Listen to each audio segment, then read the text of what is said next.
Of course, you know my first guest tonight is Queen Amidala from the Star Wars movies. Starting Christmas Day, she can be seen in the new movie Cold Mountain, which just yesterday received 8 Golden Globe nominations. Beat us out by 1 nomination. It's possible. Okay, not. Anyway, please welcome Natalie Portman. Thanks for being here. I'm so glad to be here. You look fantastic. Happy holidays. You too. You look great. You got your, that's a nice T-shirt you have there. Thanks. Debbie Gibson T-shirt. What does it signify for you? It's my first concert. 8 years old. My mom took me. Mine Side too. I was 28, but I was, yeah, there she is. I think I saw you there, and you called the cops.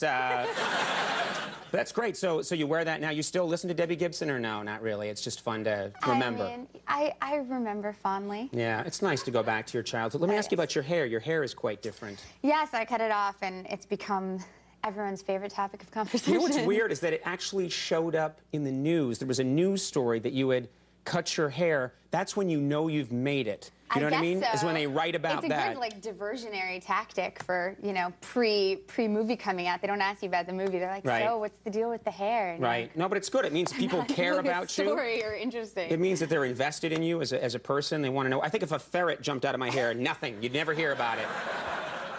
Now let's, yeah. Well, I'm working on it. It's a hard trick. The ferret won't sit still.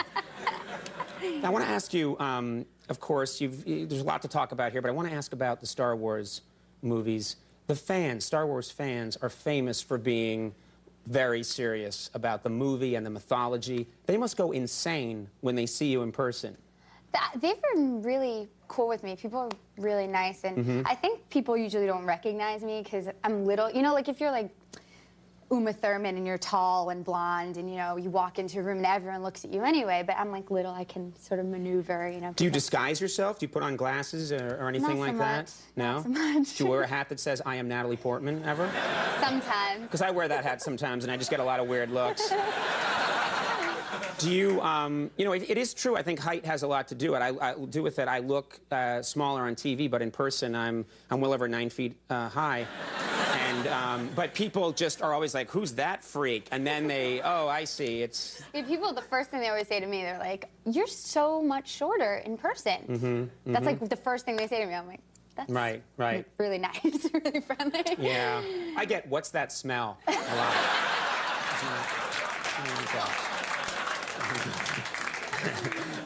Now, do you think you'll ever go to a Star Wars convention? Because if you went to a Star Wars convention, I think those people would lose their minds.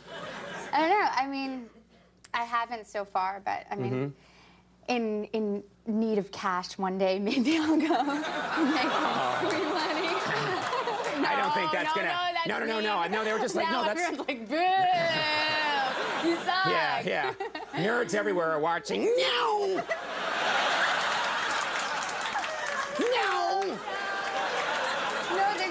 They've been really nice to be. Yeah. Yes, they're nice. Who do you think would win in a fight, a Star Wars fan or a Lord of the Rings fan? Have they ever fought? Has there ever been? Aren't you curious? I've heard they roam like gangs, and that they. The Force be with you. No, Frodo lives, and then they fight. I've heard that. I don't know if that's true. But what do I know? This interview will get less stupid soon, I promise you. You're like, come on, go for it. I am very excited about this movie, Cold Mountain, because a few years ago, I'm a Civil War buff. I read the novel, loved it. It's one of my favorite books of the last couple of years, and I thought, this is great. I hope they turn this into a movie. They have, but they shot it in an interesting place. It all takes place... Wait, you're a Civil War buff? Can we, like, rewind? Yeah. That's, like, not much cooler than, like, I know.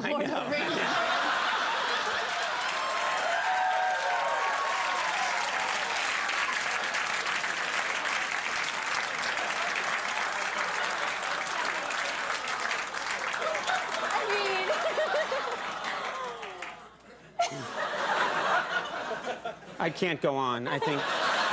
Could you finish the show out for me? If you show that in slow motion, you'll see my spirit leave my body and ascend to the heavens. Trust me, no one is more aware of that than I. Look at those nerds over there. Civil War reenactment. Trust me, I like you actually stop the interview, to back it up, to slam me real hard.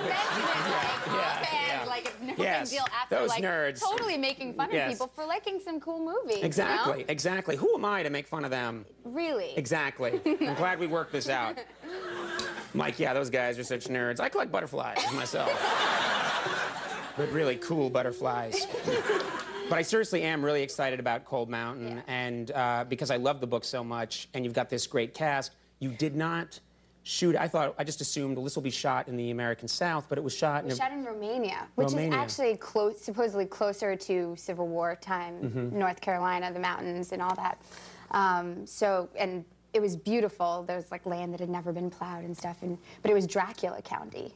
Really? Like It was near Transylvania? It was like right next to Vlad Tepes Castle, which is, you know... Because Dracula was a real guy, Vlad the Impaler, I guess, and he... Yeah, apparently not, in fact, a bloodsucker.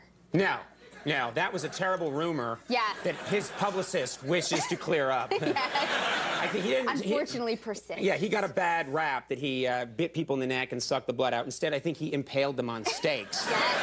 Which is more politically correct. But do they make a big deal of Dracula in Transylvania? Yeah, I mean, it's a big marketing tool. It's all over the place. That is so weird, because you'd think it would be this romantic lost world, and then what are there? Well, it is in some ways, but then, yeah, we drove by this. They had this, like, this strip club. I say we drove by. We went in.